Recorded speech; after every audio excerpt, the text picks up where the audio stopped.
Hi, this is Gary with MACMOST.com. Here are some ways to have your titles stand out in your Pages documents.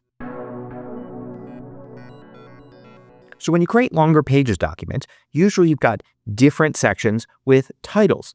You can make these titles stand out by using, say, the title style, or just simply making the text bold. But there are a lot of simple techniques you can use to make the title stand out even more. Now, in this tutorial, I'm going to stick with word processing documents, and I'm not going to create any special text boxes or anything.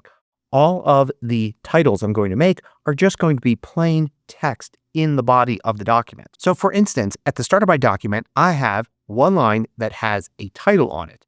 If I select it, and if I look in the format sidebar, you can see it got to be larger and bold by me simply selecting the title paragraph style. For each of these examples, I'm going to start with exactly this. Now, how can I go beyond the title style? Obviously, I can make the font size larger. I can choose a different font. I can make it a different color. But here are some more advanced techniques. Like, for instance, instead of just making the title a color, like, say, selecting blue here, you can change from text color and use a gradient fill. So gradient fill will go between two different colors, in this case, a lighter blue and a darker blue. But you can change the colors to use any one you want.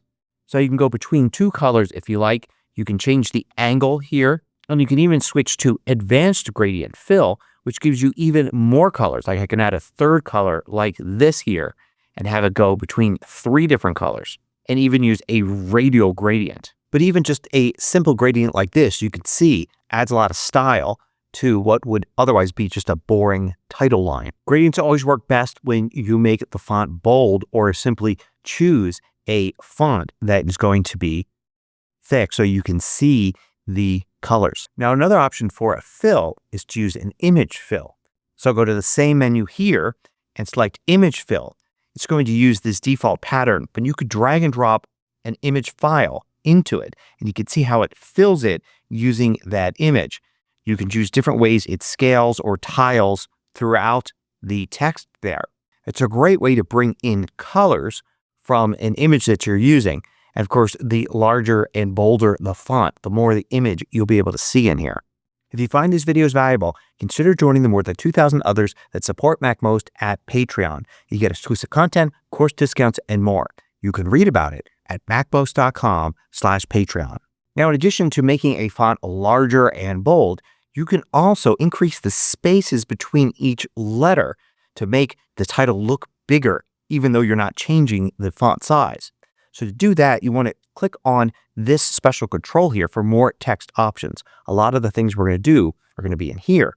Now you can change character spacing. It's percentage based, so you could just make it larger. Like just adding 10% here, you could see makes this title look so much bigger. Now, another thing you can change when you go to options here is baseline shift, but it doesn't really do much if you're changing the baseline shift for everything. However, a fun technique is to change it for every other letter. So what I'm going to do first is change the baseline shift to 2 points for the entire thing.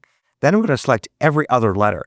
The way I'm going to do that is select the second letter like this, hold the command key down, and select the fourth letter, sixth letter, and so on, and go through all of the letters there. Then for those that are selected, I'm going to change the baseline shift to -2. And now you can see you get something that looks like this, a little more unique. And it may work even better if you also use the previous technique of increasing the character spacing like that. Now, an easier thing you can do is use something called small caps.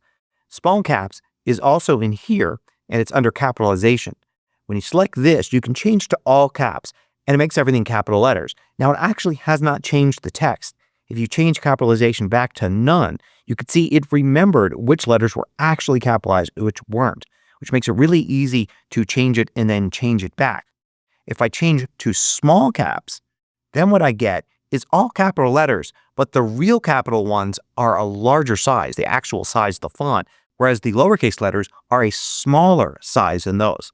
And it creates a nice way for a title to stand out, because not only now is it larger and bolder than the regular text, but it looks a little different because it's using all capital letters. Now, you also can outline characters in Pages. If you go into the options here, you can turn on outline.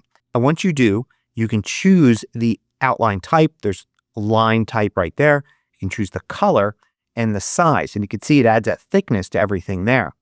So I'm just going to leave this 1-point black outline there. But I'm going to go back to the regular text settings and change the color to white. So now you can see the outline.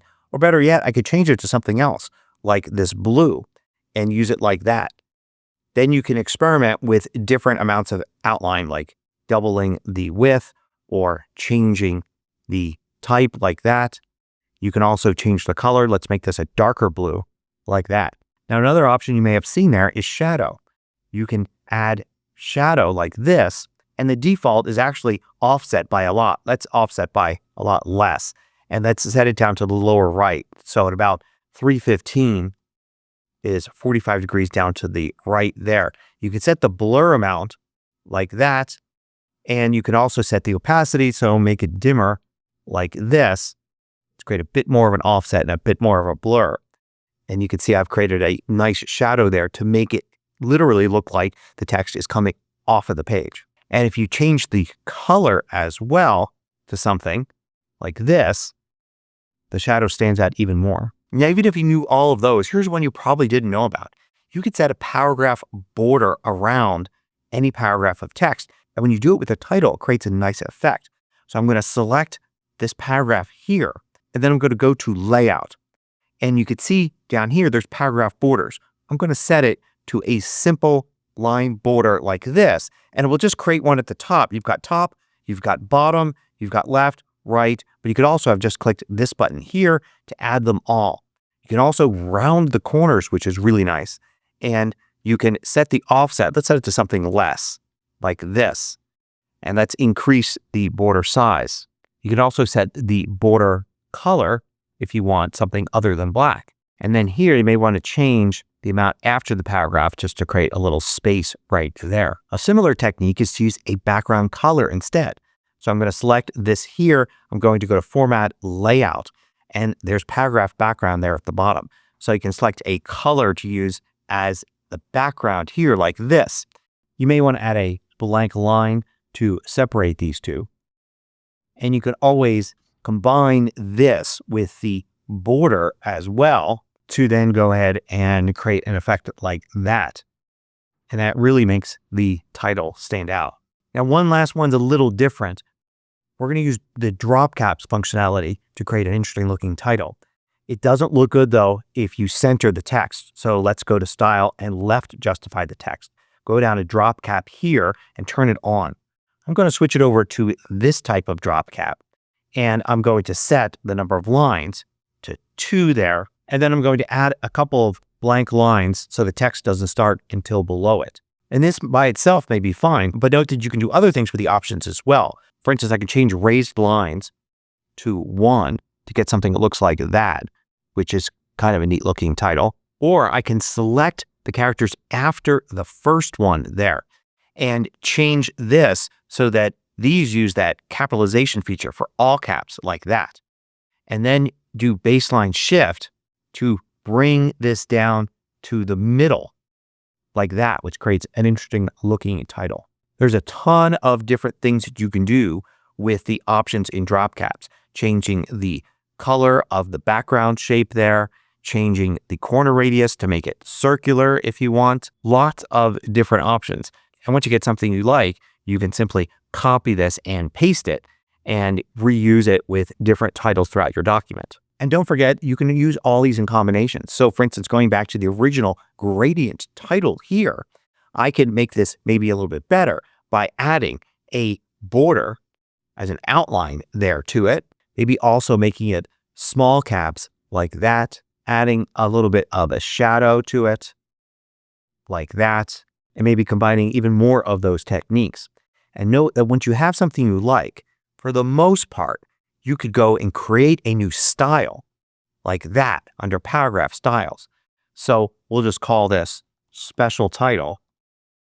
And now I can use this somewhere else. So if I have another title here, I could set that paragraph to the special title paragraph style, and you could see how it easily updated it. And if I change something, like let's say I go into here and I change the gradient colors to be something a little bit different, I could update, and you can see how it updates the styles elsewhere. This won't work with every single thing that we've done here. For instance, baseline shift has every other character being something slightly different. So you're not going to have a style that will apply that very easily. And drop caps have their own sets of styles that you can create here. So you would have to do a combination of a paragraph style and a drop cap style for this kind of title. I hope you found this useful, or at least gives you some ideas. Thanks for watching. If you liked this video, click the thumbs up button below to let me know. I publish new tutorials each weekday. Hit the subscribe button so you don't miss out.